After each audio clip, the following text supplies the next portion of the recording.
Welcome to the Bridge the Gap podcast. Here's your host, Dustin Udke. Welcome in, everybody. We got episode 3 of the Bridge the Gap podcast. We are super excited today. We're talking fandom and fantasy. How do you keep your fandom in check, but also how do you maybe take advantage of other people's fandoms? And I've got a great guest. You guys know him and love him. He's on those Reddit streets. You see him all the time on Twitter and on strategies. I've been on the show. We've got Andrew Cooper from Fantasy Alarm. Coop, what's up, man? What's up, brother? This is the fandom show is such a good one, dude. The Bills fan, the Pats fan. Oh, yeah, I mean, we got our stuff behind us. Here, dude. Let's go. Yeah, I was telling you beforehand when I was thinking of topics for this, because this show is to create a conversation around these football topics in the universe. And this is one of the topics that I think is not talked about, and I think it can play into fantasy really heavily. So, Coop, before we get started, tell everybody where they can find you, what you got going on, what's coming out, what's new for you, and all that good stuff. Yeah, this is my favorite part of the year because we're in the sweet spot. We have our draft guides out, right? So we have the bones, everything, like all the articles, all the rankings. And from here, I'm just doing real drafts and I'm updating my rankings, right? Yeah. So I just went in and updated. I always do them and then I go back and I color code them.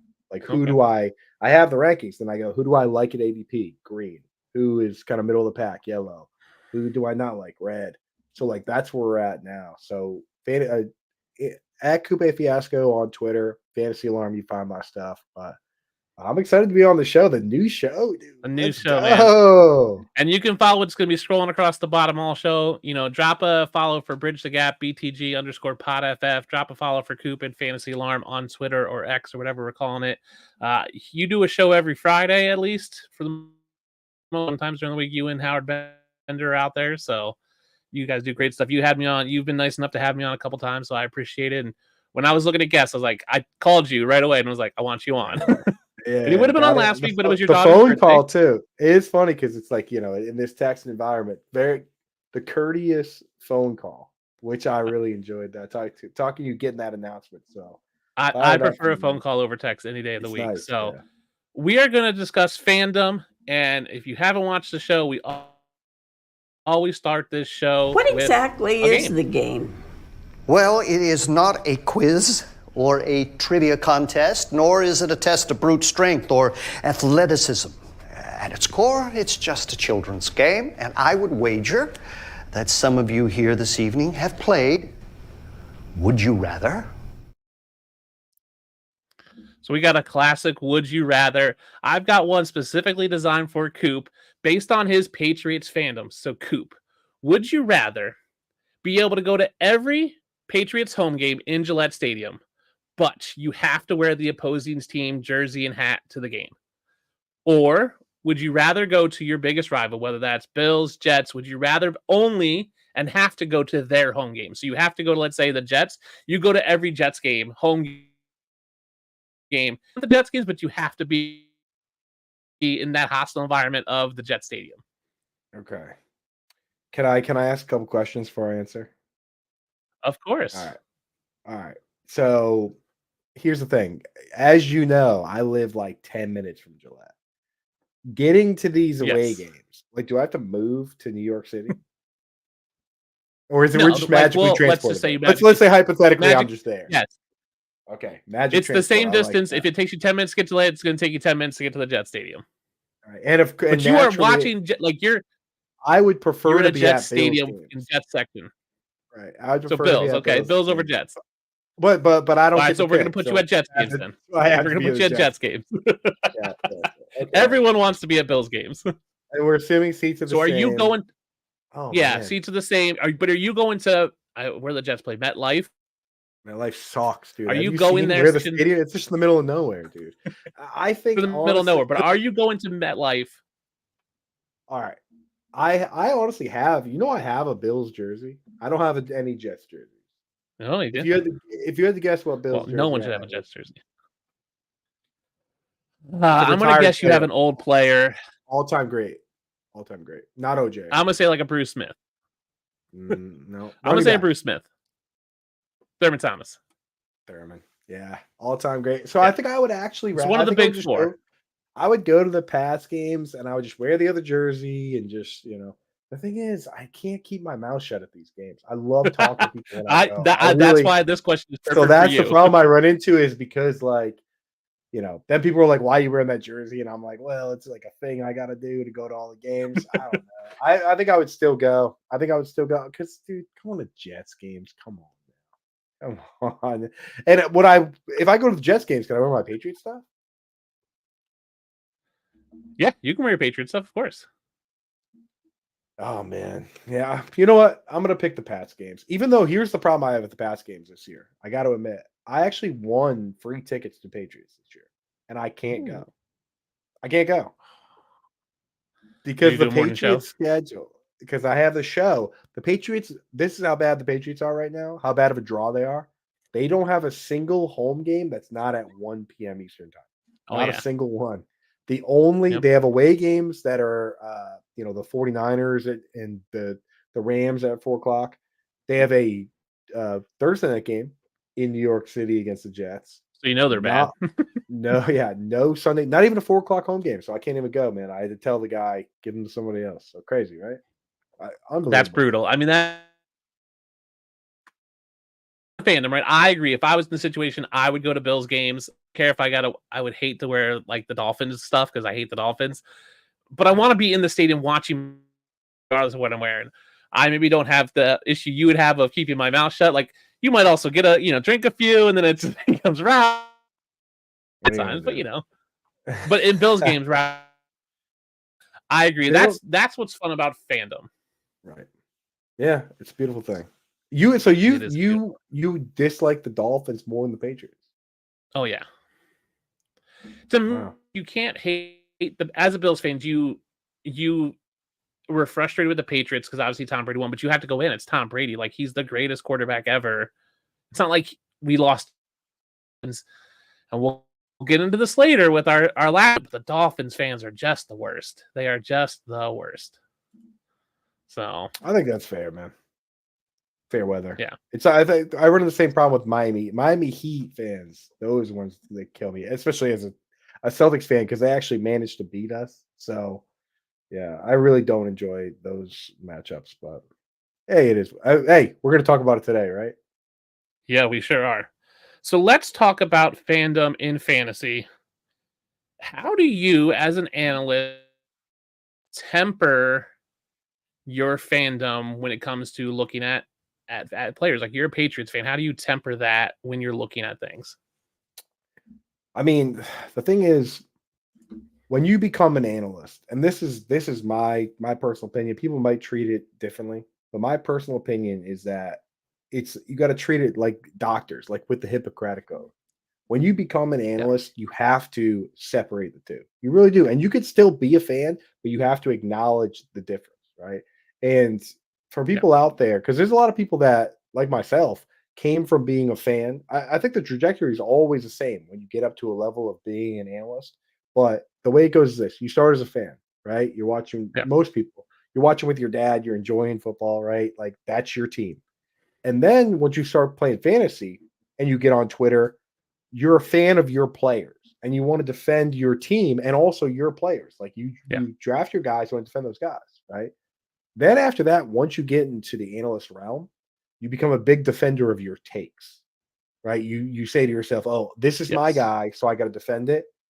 The highest level, which I try to be at, but I'm not even quite there yet, is just to be a completely unbiased observer and just do your best to analyze things as straight as possible and say, here's the low end, here's the high end, here's where I think it lands, right? That should be what we're doing, but we get a little excited, the memes, the jokes, the people that come in and are upset on Twitter, so like that's where you want to live, but you cannot be a super fan of your team for fantasy purposes and just be like, oh, I'm only taking Steelers this year because I love the Steelers. Like it doesn't help you in real life. It doesn't help you as an analyst. Like it puts you in a hole. Yeah. So what's it like being a Patriots fan in 2024 for you? Like you are past dynasty and now you're looking at, and what's it like for you as a Patriots fan right now? I mean, I gotta say, I have to admit, and this is gonna sound crazy to a lot of people out there. Like the draft this year was fun. Like it was fun. It's never been fun. Yeah. For like the draft was just always like our coach, like he's always been such Bill, always an on to next year guy. Never had a good pick. Almost always traded down. When he did trade up, it was for guys like, Richard Seymour, right? It Yeah. was like I watched us one year. We needed a wide receiver so bad, 2010. And this was back before I was like a fantasy analyst. I was just a fan. I was like, boy, so many good wide receivers this class. We're on the clock. We trade our pick, and the Cowboys take Des Bryant. And then we trade back again. And well, the Cowboys take Des Bryant. With our next pick, we're on the clock. We trade back again, and the Broncos take Demaryius Thomas. I'm like, what are we doing, dude? Eventually, we took Devin McCourty in the first, and then we took Rob Gronkowski in the second. So, like, it turned out great. Not a like, bad draft. It turned out great, and we took Aaron Hernandez later, who was a good player, but bad things didn't turn out. But like, it wasn't bad the way it happened. But I mean, at the time, me and my dad were like, what in tarnation? I'm like, dude, these are the guys. I'm like, there's two monsters here, and they both had great careers. But Devin McCourty kind of had just as good of a career, So you gotta deal with it, man. But yeah, being a fan in 2024, I'm just hoping that I'm hoping we hit on Drake May. That's it. That's all it is now. And I look at you guys, you Bills fans, and I get it. What it was like, early Josh Allen, 50% completion percentage. I will be that guy that has to defend Drake May if he doesn't throw well, because I'm like, you know what? We're buying the package. So I don't know, man. The tables have turned. Yeah. And I like Drake May personally. Like, I think he was good. And I know I'm getting a little lag here, and I'm not sure why. I'm wired in, and I don't know why I'm getting a lag on my internet. It's not great. I'm trying to kick my family off everything else. Yeah. But Coop, how can the viewers... throw me a question? Throw me a question, then hit reset. Yeah, hit a little reset. Coop, how can the fans keep their fandom in check when they're evaluating players, when they're either on the clock or before their drafts? When they're looking at players and they go, man, I'm a Eagles fan and I love AJ Brown, but is he, how do they balance that out? And when they're looking at drafts, it's so tough, man. It's so tough. I think honestly that the best way that I've seen people handle it is the peaks and valleys system, right? Which to me is, you have advanced knowledge of your team. You want to take advantage of that.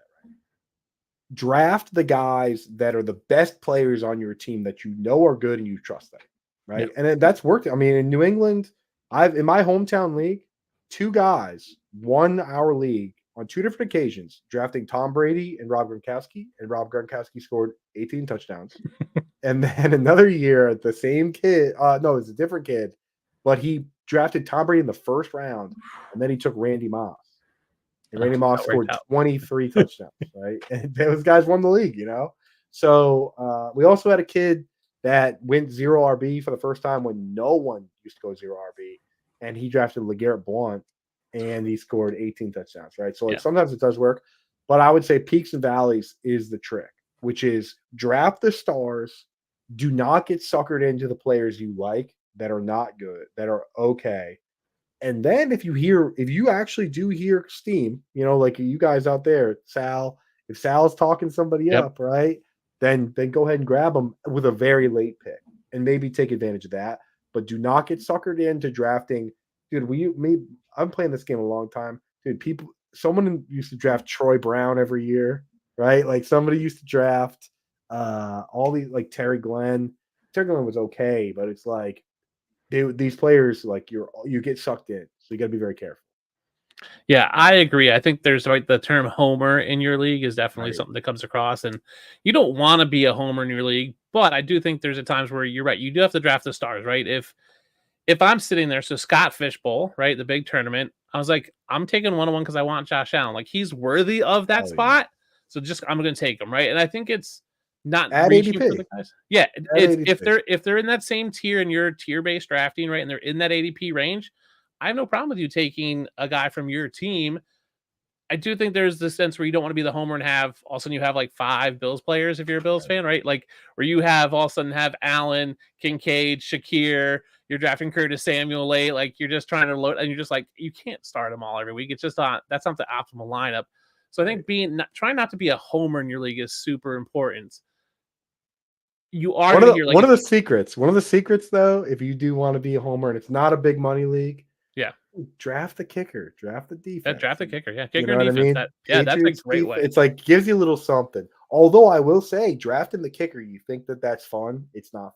It's not fun. Nobody likes settling for field goals. It's the worst. But the And then when he defense is a misses great it way. too, it hurts just as bad.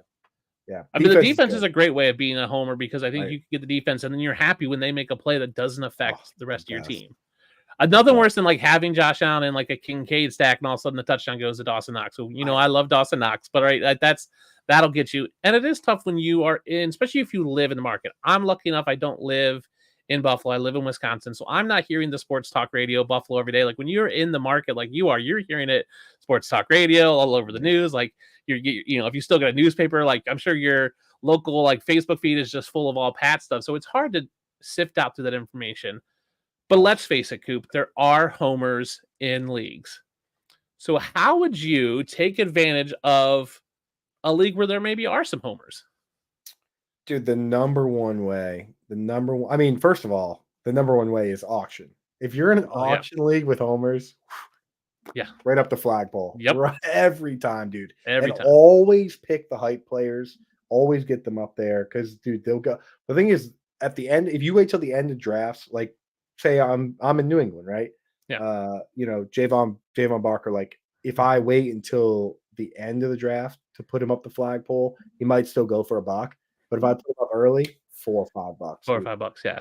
Dude, without fail. I mean, in New England, I've been an auction draft with our buddies, and without fail, ever since James White had that that RB1 season, boom, $10 minimum. Whoever the pass catching back is, who's going to be the next Kevin Falk, right? No matter who, that doesn't matter. Throw them right up, dude. That's an easy way to burn money. So that's the number one. The other one is I would say trades. And especially handcuffs. Like in my dynasty league, I traded my buddy. He had actually it worked out okay for him, but I traded him Damian Harris because he had like Ridley or even before that, but it was like Shane Vereen or something. Exactly, dude. The rotation of whoever early down backs, dude. So it was just take advantage that way. I mean, you have to though, because people get excited. It's easy to get excited. Yeah, and I'll say this, like if you're in a league and you know that I play in a family league and all my family is for the most part Bills fans. When I'm looking at my ADP list, I'll bump all the Bills up half a round, maybe a full round, and just know that that's when they're going to go. And if I really want them, that's not where they're at. So, I'm a tier-based drafter. I think a lot of smart drafters are, but I think if you're just looking at a tier list and you go, man, James Cook is in the 4th round, he's probably going to go mid to early 3rd, right? Like he's just going to go earlier because Bills fan. And I think that's fine, but just know that that's going to play into other guys falling. If these guys are all going to go a half a round earlier, guys are going to fall to you and take advantage of that. I think you're right. Playing for trades, right? So if you can scoop up the hype guys later on, like Bills fans, right? If you can scoop up the MVS and the Curtis Samuel, who like MVS might not even make the team, right? Because you think there might be some things, or you pick up the Ray Davis late. I mean, I think you can play it up. So whatever team you're in, and it's part of that just goes back to the strategy we talk about a lot in the in the fantasy circles of know your league. You have to know their tendencies and who they're fans of. If you're in a mixed league and you maybe for you got a couple of Pats fans, maybe a couple Bills fans. My family, my stepdad is a Eagles fan. So like, he's going to draft like Eagles earlier, and he's going to, my mom who, it might be thinking some Eagles. She lives outside Philadelphia. So it's knowing your league. And I think that's a big part. And that's why I wanted to talk about this, because we don't talk about the strategy around fandom and how that plays into it. So when is it okay to let your fandom shine? I will say this.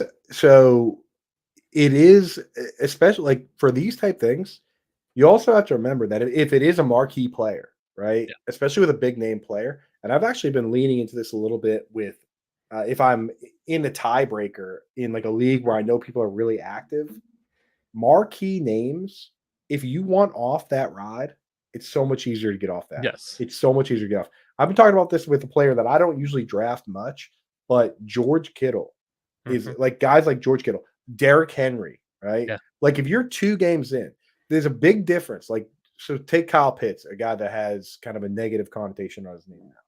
If Kyle Pitts comes out and has 1 catch and then 2 catches his first 2 games, going to be very difficult to trade that guy. Yeah. But if George Kittle comes out, has 1 catch, 2 catches, it's not a problem. It's just, it's just George Kittle, dude. It's just, he'll get his eventually, right? Like that's how it goes. And if you have Josh Allen, just know in your Bills league, if you draft Josh Allen and you decide you want out, it's not going to be a problem to trade him, especially if you pay attention to the numbers. Like, don't panic.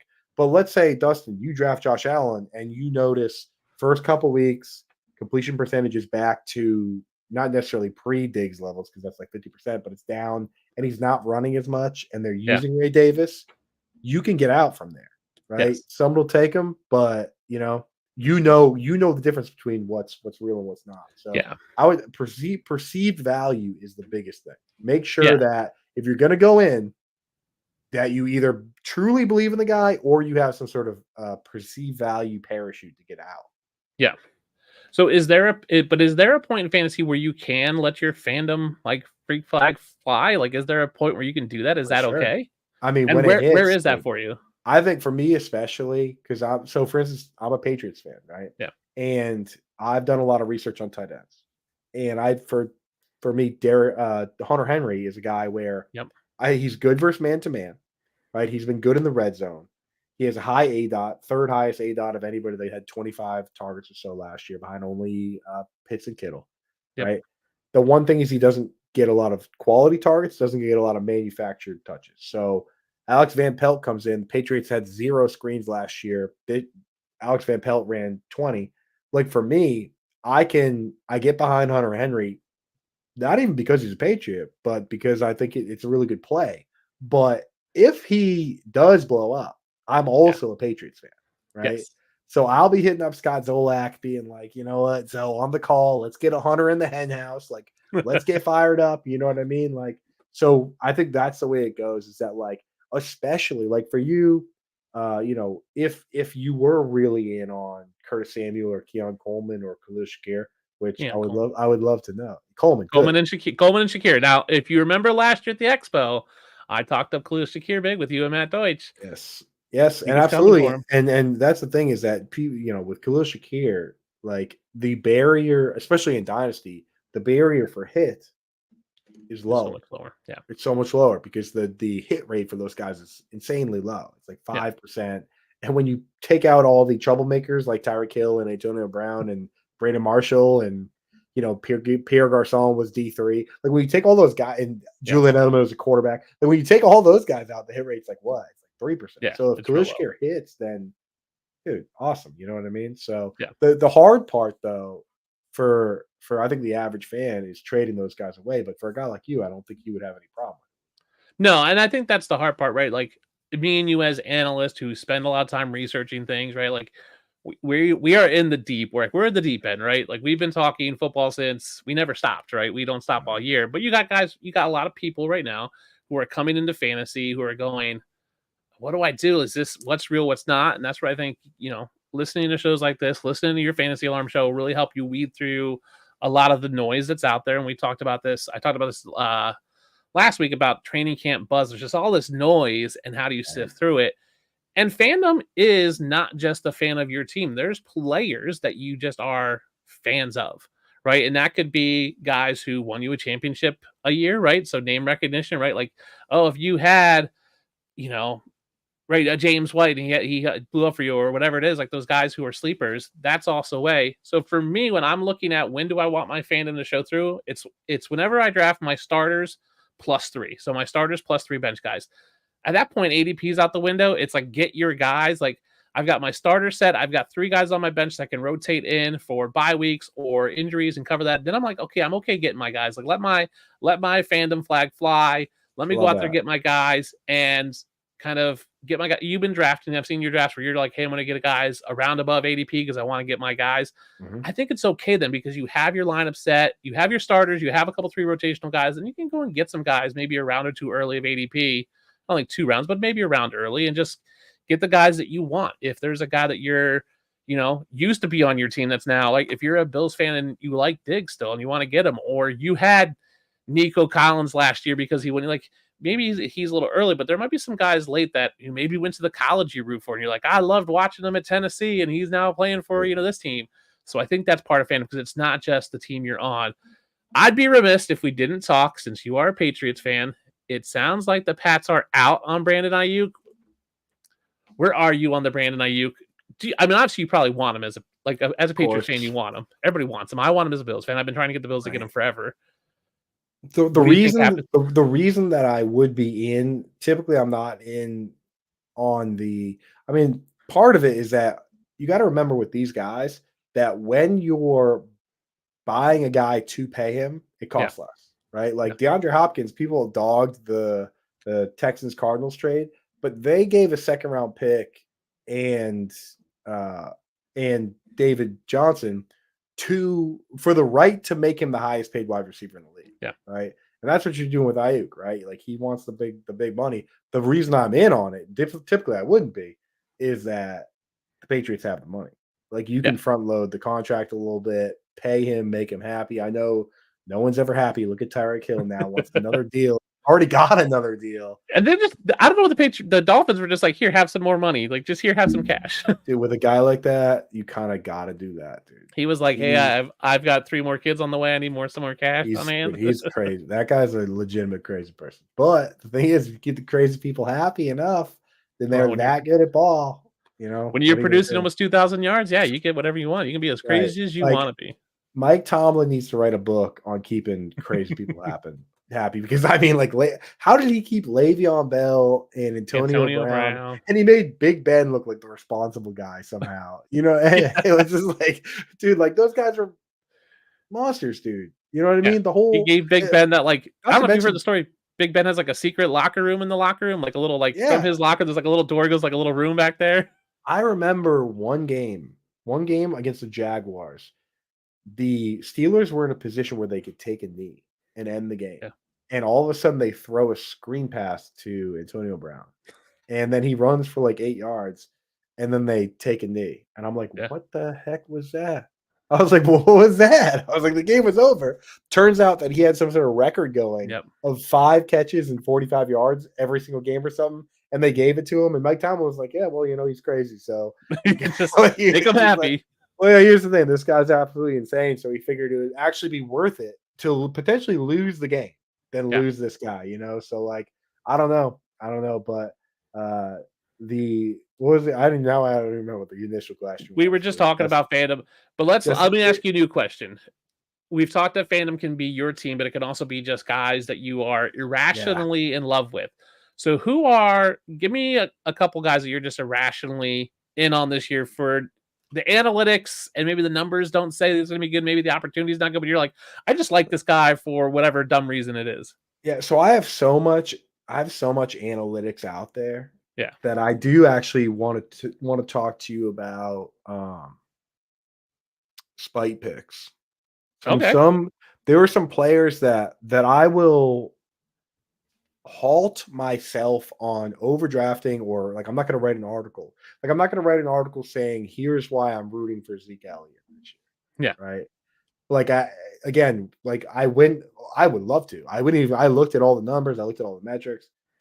Dude, the tread's thin on the tires, and he led the Patriots in targets in receptions at 51. But you know what I mean? 50, yeah, exactly. But like I root for that sometimes, where it's like when people write these people off and they start making jokes, right? So like I'm rooting for Zeke Elliott. I wrote an article on Christian Watson. I do really like Christian Watson, but also after learning about the effort he's put into like getting his hamstrings healthy and doing the study with Wisconsin. He was at the university where I work at. Yeah, he's just doing this weird study with his hamstrings. He spent $10,000 of his own money. He's done all this stuff. It's like at the very least, I won't make any Christian Watson hamstring jokes anymore. And I don't like seeing them, right? It's like one of those things where it's like we make jokes on Twitter, it's funny and all that, but like when he puts in that much effort, if it doesn't work out, man, this is the guy's dream. And like now I'm kind of rooting for him. I'm rooting for Russell Wilson. Like again, despite like Russell Wilson, though I wrote the numbers on, it's like things like that, right? Where it's like people people take it too far in one direction, I kind of root for it to come back the other way, right? So like that's more of a personal thing than it is a thing that reflects my rankings or my advice. But like I mean that's part of me does like to see that. You know what I mean? I think that's part of fandom is you want to see the guys who have been written off I don't want to call them underdogs. They're just the written off people that you're like, man, this guy, right? Russell Wilson was like, he was dogged. He got cut from like he got benched from Denver because of money, not because he was playing bad. He was playing really well. I mean, he wasn't playing excellent, but he was playing good enough. He had if you take his passing plus rushing touchdowns, he scored more touchdowns than Patrick Mahomes. Yeah, and he missed 2 games, right? So like. Was he that bad? Top 5 in the league in touchdown to interception ratio. Dude, getting along with Sean Payton seems impossible. Getting along with Russell Wilson seems impossible. I think I would be somewhere in the middle, right? Like there, here, and here. I think you and me probably somewhere in here. No, I think that's part of it, right? There's certain guys who are just Russell Wilson just seems like a goofball. Like he just seems like a dad joke. Like when a dad joke married another dad joke and had a little bit like he's just so super dad joke, it's just too much. It's crazy, dude. It is crazy, man. He's just like so like corny. And the thing is, he wants to be such a leader, though. I think the best explanation I ever heard was his college roommate was another quarterback. I forget his name now. He was a backup in the NFL for a little while, but he goes, Russell Wilson makes a lot more sense if you just remember that he's always running for president. Yeah, always. So like when you see him, it's always shaking hands, kissing babies. Like he's always running for president. And now when I watch Russ, I think like that's the best description I've ever heard. Yeah. So if you guys are watching this on Twitter, come over to the Facebook, Bridge the Gap Pod. Come over, drop a comment. The guys that you're irrationally a fan of this year. For me, you talk about Christian Watson. I'm big on Romeo Doubs. Like I think people are, glazing Doubs too. I really do. They're glazing up Christian Watson for his boom bust, and Jaden Reed for his gimmicky. He can be the sweeps, and there was Davian Wicks as their sleeper pick. I just love Romeo Doubs. I love what he did for the team, the consistency.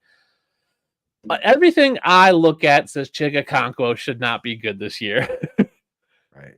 Will Levis is a huge question mark. Now D-Hop is now injured, but if D-Hop is playing, it's Hopkins, Ridley, Tyler Boyd, Tony Pollard, Tajay Spears, which I think there's some confusion on how to pronounce his name because that came out differently this year than what they said last year.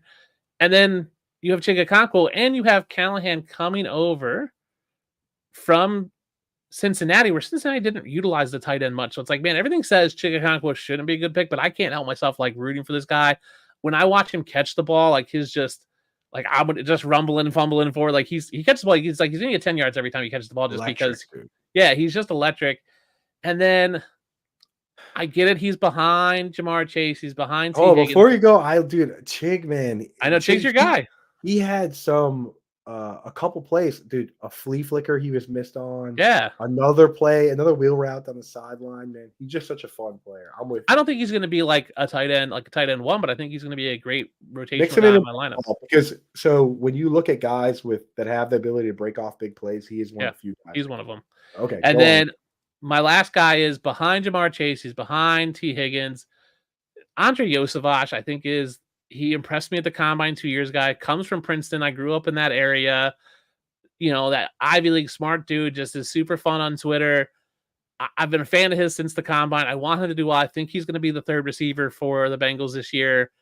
But again, it's like, when you're talking, where's he fall in the pecking order of targets? Probably third, fourth, maybe fifth. Like, depends on how that breaks out. Like, do they use Gesicki? I just like him as a player. And there's players that me going to the combine, going to the draft and getting to interview these players. Like, there's guys I fall in love with. And he was just, I didn't really have that great of impression of interviewing him, but just watching his work ethic on the field and just his personality afterwards was like, oh man, I just kind of like him as a player and I want him to succeed. So I think that's great. So for me, it's Dubs, Okonkwo, and Yosevach, and you're looking at those spike picks of like Wilson, Zeke. Right. So I got to ask you, you are my go-to pronunciation guy. Always. Yes.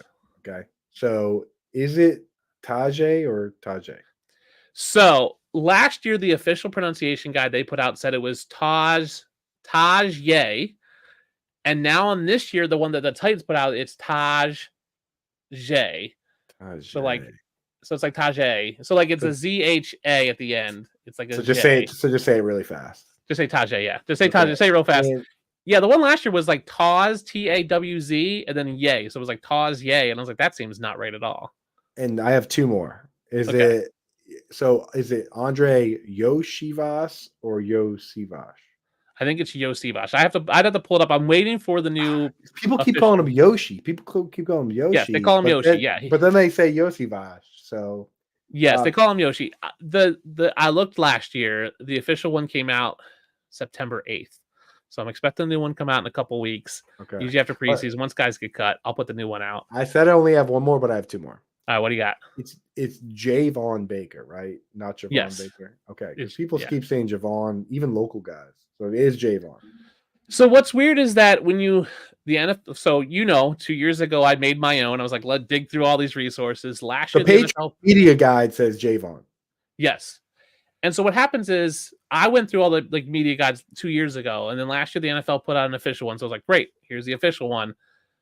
But now still teams are putting them out on some of their websites, and there was a couple people I looked at what their team had, but then what the college team had, and they were all different. It's like how all different, dude.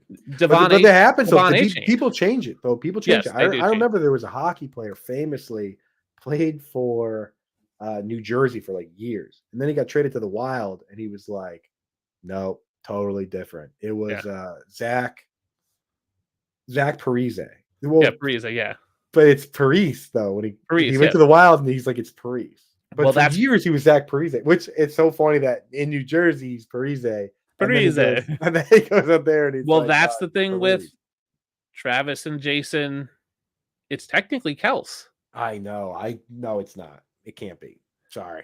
All right, last one, because I know this guy. You talked to this guy personally in person at the combine. Is it Dylan Lobby or Lauby? It's Lobby, it's Lauby like Wowby. Okay, good. Okay, so it's Lauby. All right, it's Lauby. That's what I thought. Wow, wow. Yes, that's exactly what I think the Senior Bowl thing says. It's Lauby like wow.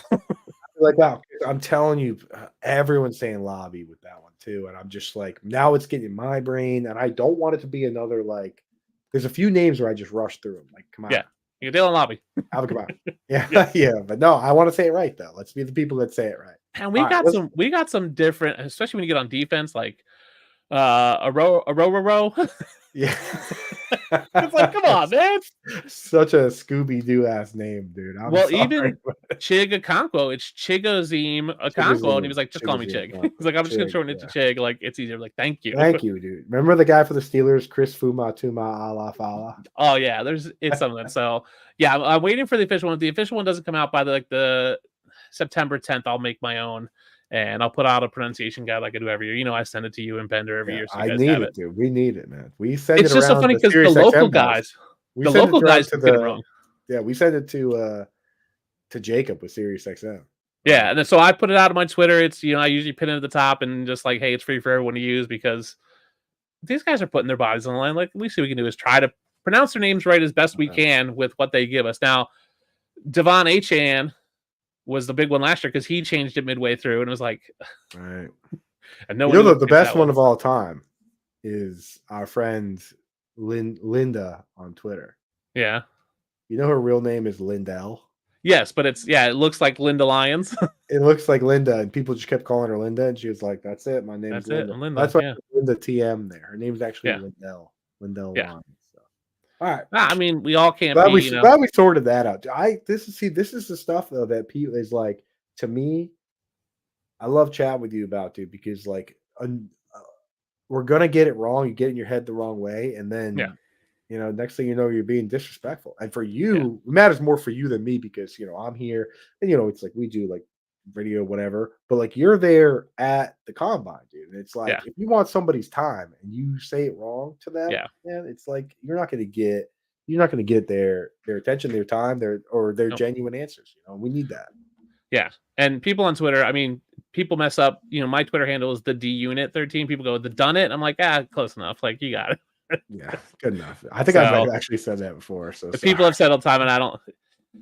I grew up where I would answer to anything but Dusty, and people would call me Jason or Brian. I'm like, sure, it's close enough. Like I'm not going to correct you. So, check us out on Twitter. I'll be dropping it. Drop a handle for Coop. We just talked about fandom and how you can minimize it in your fantasy outlooks when you're evaluating a player. How you can take advantage of people's fandom and their homerism. Gave you a couple guys. We got one more thing before we go. Coop, I want your Mount Rushmore. Mount Rushmore?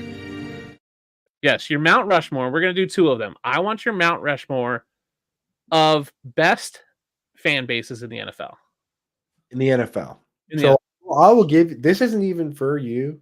As a Patriots fan that's been to a bunch of games, I can 100% vouch for Bills fans. Yeah. Bills fans are just incredible. They like to have fun, right? They can talk trash. My favorite fans of all time in all sports, like my ranking of fans, number 1 are Yankees fans that know how to talk trash. And the very bottom, my least favorite fans are Yankees fans that don't know how to talk trash. Right? And then everybody else is in between. Bills fans, man, they just, you know what, for the most part, they're genuinely pretty good, man. I will also say, so they're number 1. They're George Washington for me. I will also say Browns fans. And the thing is, there's a certain level of self-deprecation that I appreciate and I enjoy. Yes. And I'm only going to put one of these teams on the list. So I'll give an honorable mention to Lions fans.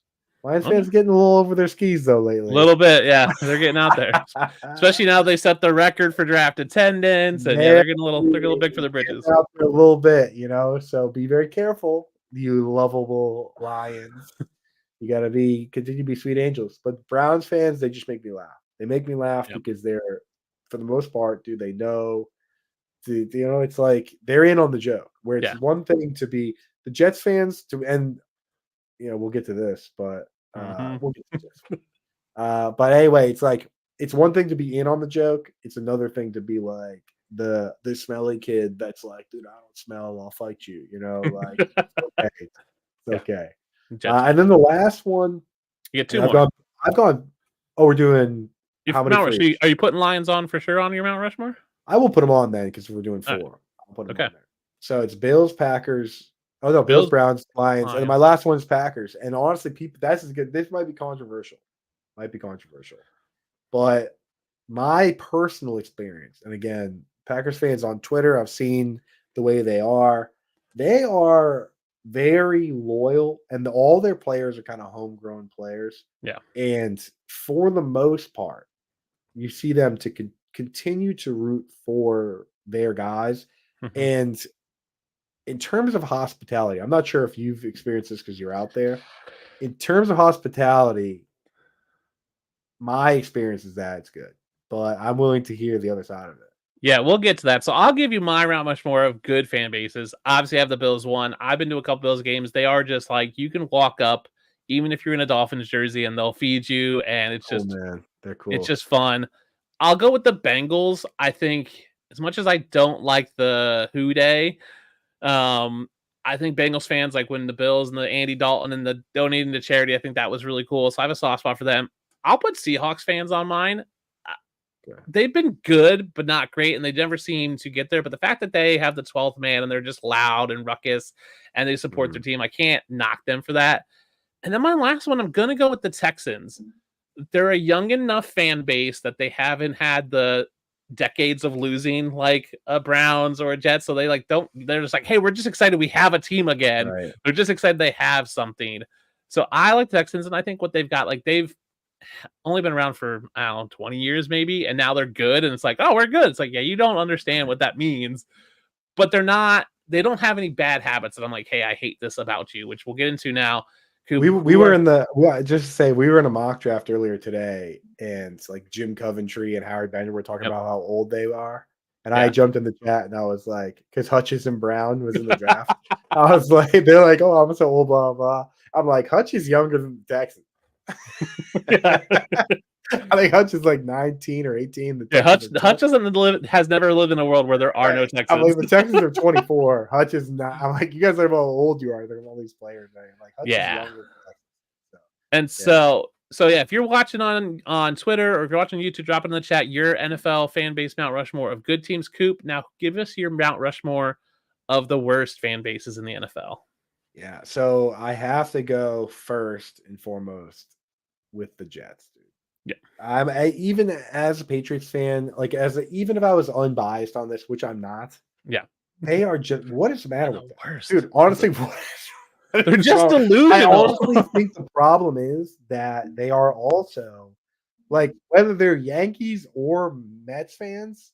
It's just the two of those teams are so toxic, and like when you get that, and like the Knicks, and like you get all this stuff, and the Rangers back in the '90s ripping through the city, and it's like obviously New York City's amazing, you know what I mean? Like, and again, as a guy here, like we resent New York for like a lot of reasons, you know what I mean? It's like I'll give you one right now.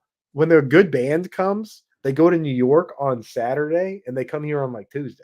Into Boston, you know what I mean? Like people don't think about that. Like there's a lot of reasons New York is annoying for us. Yes. Right? But like, dude, you gotta just eat it. Your team sucks, dude. Like you gotta chill. Not just sucks, but like continue, like can't draft a quarterback to save their lives. Like it's just always one. And it's the entitlement, dude, of like, why aren't we good? We're you know what I mean? Yeah. And of course, Aaron Rodgers is perfect fit. So of course, I will throw them in there. Another one in this one, like I think a lot of people agree with, but I've just been doing this for so long.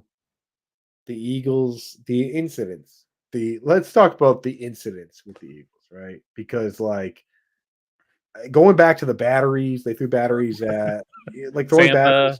They threw snowballs at Santa, threw batteries at JD Drew. They regularly do that.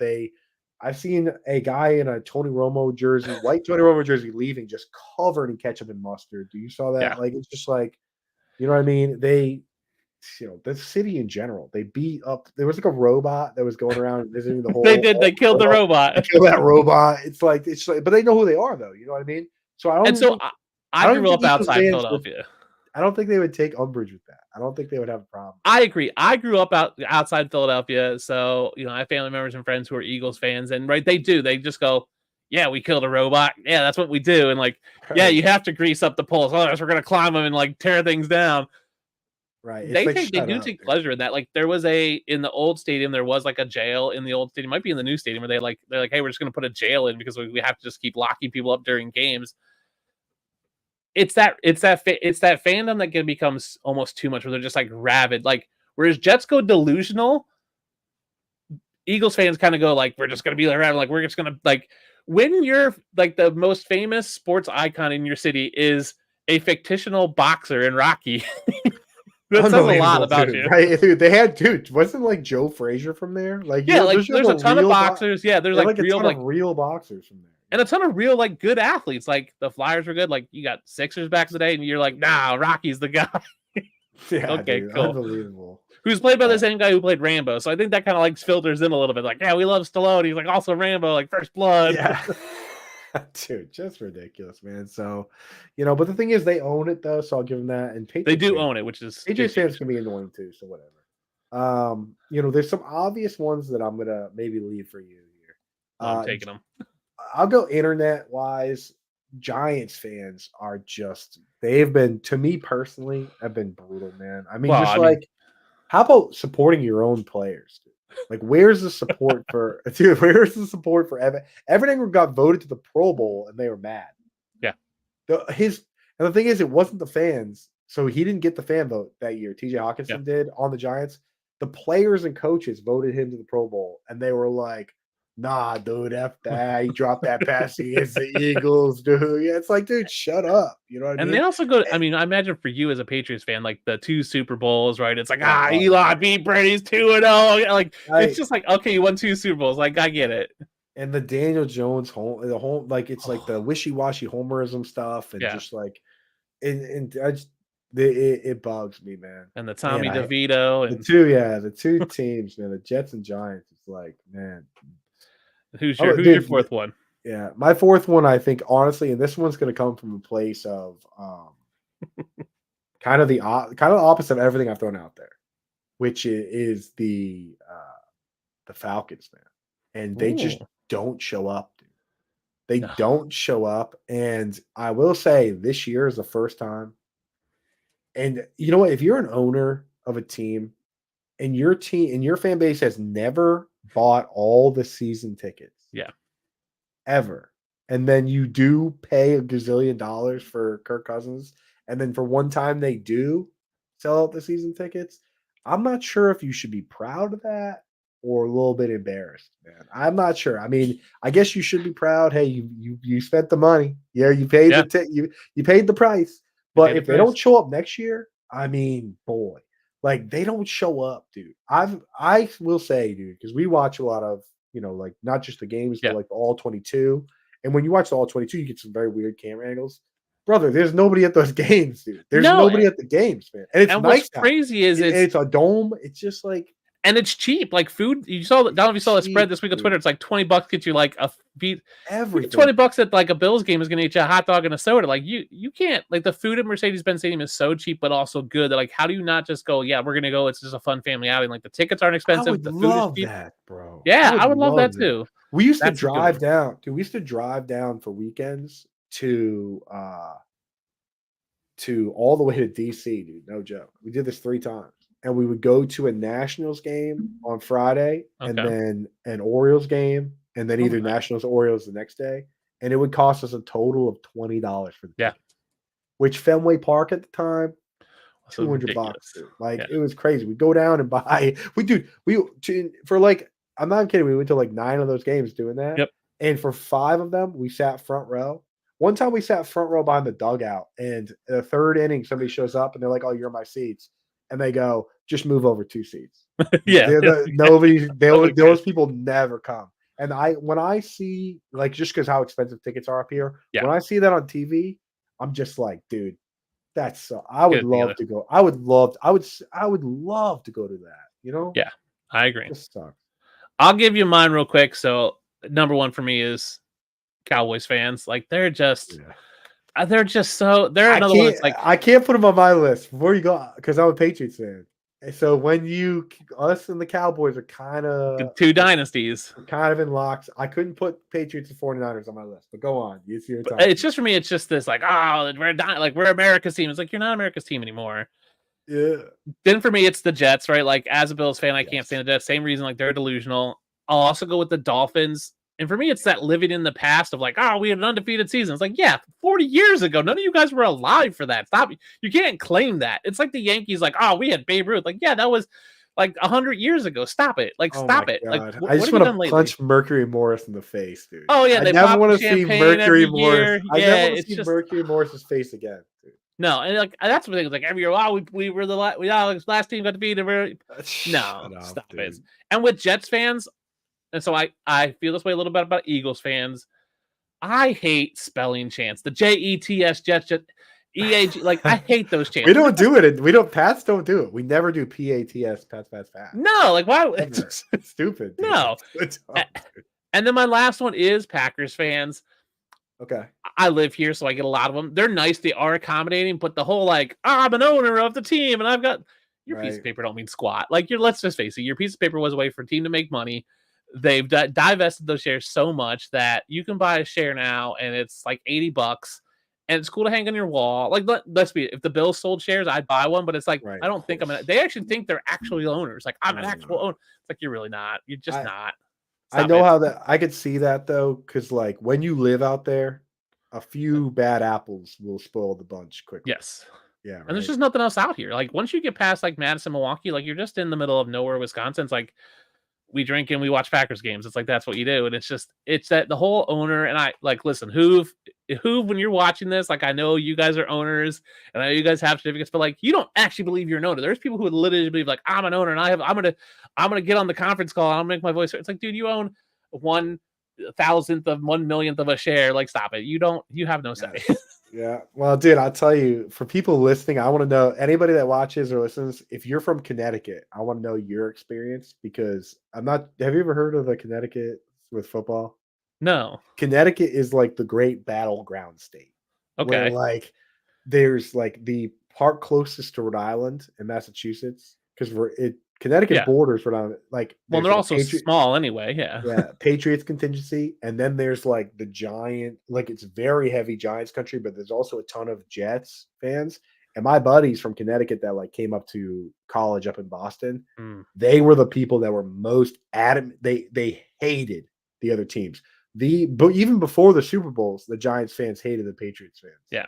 From Connecticut because it's like just such a weird place to live because they don't have a team. So it's No, like they have wherever, nothing. yeah, like they got the Hartford Yard Goats, dude. You know what I mean? Like so, like you go to, dude, but like you go to school, man, and it's like, dude, like because usually it's like there's the outsider kids, Yeah. that like the other teams. Not there. It's like they hate each other. So it is funny. That is like a funny state for football. And I'd be interested to see like the homegrown Connecticut people. I bet you they're probably Patriots fan, and then like the people that like lived in New York, but like they made some money and like moved out to the country, like and they're like, we're Giants fans, but we've made it. We're on the come up. That's the thing is there's a ton of commuters that moved there. You know what I mean? Like their families moved out, but their kids only grew up there. But if your dad was like some Manhattan guy that moved to if you're a second or third generation Stamford, Connecticut Connecticut, person, right? It's like Farmington, Connecticut. It's like, dude, it is such a funny state for football. So I do want to hear Connecticut fans. I want to know what your experience is because I've heard that in the comments. Yeah, it's like those people take like the football fight is crazy, and when they beat us, dude, boy, there were some very loud. Oh, I'm sure loud fans on both sides. That's what's fun about Fandom is like you can have loud matches, right? Like I'm in Madison, Wisconsin, so I'm like 2.5 hours from like downtown Chicago. So we get those like mix of fans in there. We're like, I'm a Bears fan. My son is going to school and now he's claiming the Bills because there's enough Packers fans, enough Bears fans. Like I'm going to be the Bills. I'm going to be different. I'm like, yes, wear your Josh Allen jersey. Oh, yeah. There's a couple Lions fans, and it's just it's fun. That's what I think is great about Fandom. So Coop, I appreciate you coming on tonight, talking fandom, giving people advice on how to keep their fandom in check, not be a homer, but also take advantage of the homer. Before we go, let everyone know where they can find you and what you got coming up, coming out soon. Yeah, man. So I'm doing, I haven't really announced, this is kind of a recent development, but I'll be doing Sirius XM every Thursday and Friday night on channel 87 from 6 to 8. So that'll be going on Wednesdays and Fridays, 1 to 2 p.m. Dustin, I got to have you on to do another FFPC team during the season on for Friday. Sure. Yeah. And then, folks, I'll tell you this. This is what I really want to plug. Follow this channel, Facebook, YouTube, wherever you like to watch. Because if you like my content, if you came here for me, came here for Dustin, follow this because we overlap really well. I do a lot of redraft stuff. You're at the combine. A lot of dynasty stuff, to deep in the dynasty stuff, right? Even dabble a little more into Devi than I mean, I'm not a college guy, dude. So like, no, I'm not either. You're on the prospects like the moment, right? Yeah. So I always check in with you. So good overlap to have both resources available. No, I agree. You always keep me in check when I get out a little crazy too. Yeah, with your Dalton Kincaid love, I know I keep you in check. But you're in though this time. Last year, I'm slightly in. Now you're. But I always said he's a great prospect. I just didn't love the usage, and I think it's a little better this year. But I agree. That's what I appreciate about you is that you are very much like you have your, like this is my lane. I'm going to be the tight end guy, and I'm going to do this. I'm going to do the FBC. I'm going to do these like big money leagues, and I'm going to. You kind of you dabble in everything, but you kind of like this is my lane, and then you bring other people in around you to pick up those areas where you might not be the strongest in because we can't cover everything. Right, that's the way to do it. Is that like I lock down my house in my door. Yep. The tight end house, I make sure that's done and that's taken care of. And then we go out in the yard and we see what's going on. And I pop down to Dustin's block party, you know what I mean? So like we're always gonna dabble in everything, but I would never start on any of that stuff until my stuff is taken care of. And now that the Ultimate Tight End Guide is out in the Fantasy Alarm Draft Guide, go pick up a copy of that now. It's available. You can get everything on that, and then now we get a little deeper in the other stuff. Yeah, and I am generally not one to pay for stuff, but I think Fantasy Alarm, the subscription is well worth it. Like you get not just football, you get baseball and all the other sports, and the team you guys have there with Bender and Mpemba, like you guys have put together a stacked house of our MMA guy. He wins. Whatever the left hook, the left hook on DraftKings, dude, he wins it like every 3 or 4 fights. And our guys, I got to admit, dude, I've made money I don't know anything about MMA. I just plug his guys in, and we kind of print. So yeah, and you guys have a hop in Discord, and it's worth subscribing. If someone asked me like what's the one thing I would subscribe to, obviously Dynasty Pros because that's where I work, but I think Fantasy Alarm is worth it, right? I think those are two worthy subscriptions, right? And money's tight for people, but I definitely think it's worth it. So appreciate you coming on. Use promo code Let's Go at Fantasy Alarm, get 50% off the first month. You go. That's only gonna be available limited time before the casuals start coming in later August. So yeah, get in. They're coming in. So yeah, thanks for checking out the show tonight. Hit that like and subscribe so you catch it every week on Tuesdays, 10 p.m. Eastern. We talk fandom tonight. We're gonna be talking some other topics coming up. I got I believe Nick's script on next week, or maybe it's Bob, and we're talking IDP. Got some great content coming up. Appreciate Coop coming on. Till next time, see you guys later. Thanks for tuning in to Bridge the